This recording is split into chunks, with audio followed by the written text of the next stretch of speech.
అందరికీ నమస్తే.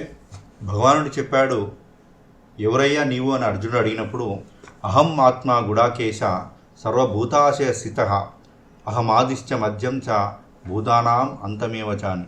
అంటే అన్నిటిలో ఉన్న అన్ని జీవులు ఉన్నటువంటి ఆ చైతన్య పదార్థమే నేను అని భగవంతుడు చెప్పడం జరిగింది.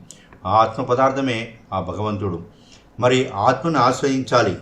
ఈ విషయంలో వేరే ఆలోచన లేకుండా నిత్యము తనను తానే నమ్ముకొని, అంటే ఆత్మను నమ్ముకొని తన స్వీయ ఆత్మ ధ్యానంలోనే ఉంటూ తనను తాను సేవించే వారి యోగక్షేమాలను నేనే చూసుకుంటాను అని భగవానుడు 9వ అధ్యాయం 22వ శ్లోకంలో చెప్పడం జరిగింది.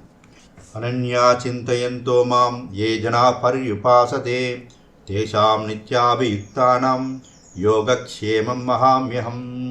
భగవద్గీత 9వ అధ్యాయం 22వ శ్లోకం. మన పనులను మనం చేసుకుంటూనే ఉండాలి. అప్పుడు పరమాత్మలు, ఆ శ్రీకృష్ణుడు, ఆ వేదవ్యాసుడు, ఎవరో ఒక పరమాత్మ ఆధ్యాత్మికంగా మనకు అండగా ఉండి మనల్ని నడిపే పరమాత్మ మన యోగక్షేమాలను తానే వహిస్తుంది. ప్రాపంచికంగా భౌతికంగా మనకిచ్చే రక్షణ క్షేమం అనబడుతుంది. యోగం అంటే ఆధ్యాత్మిక పురోగతి. ప్రాపంచిక ఆధ్యాత్మిక రక్షణ కవచంగా ఒకానొక పరమాత్మ మనకు సిద్ధంగా ఉంటారు.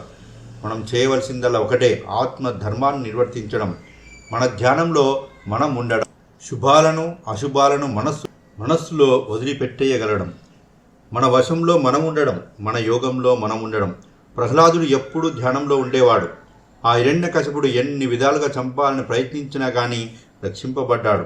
మన ప్రక్కనే ఉంటాడు మనల్ని రక్షించే పరమాత్మ, హాస్టల్ మాస్టర్ గైడ్.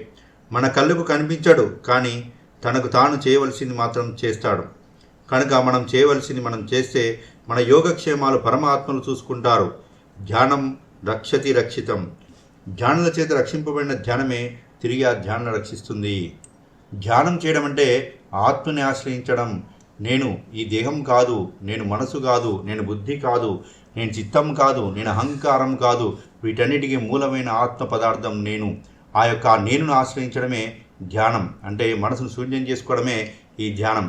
ధ్యానం అంటే మనశూన్యమైనప్పుడు మనం ఏముంటుంది? ఆత్మ పదార్థమే.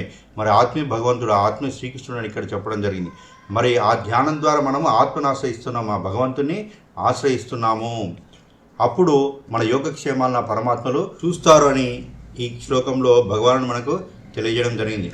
మరి ఇంత గొప్ప జ్ఞానాన్ని ఇచ్చిన శ్రీకృష్ణ పరమాత్మకి, వేదవ్యాసుల వారికి, గణపతి భగవానుడికి, వివరణ ఇచ్చిన బ్రహ్మర్షి పత్రిజీకి, గురువులకి, గురు పరంపరకి అందరికీ నమస్కరిస్తూ థ్యాంక్ యూ.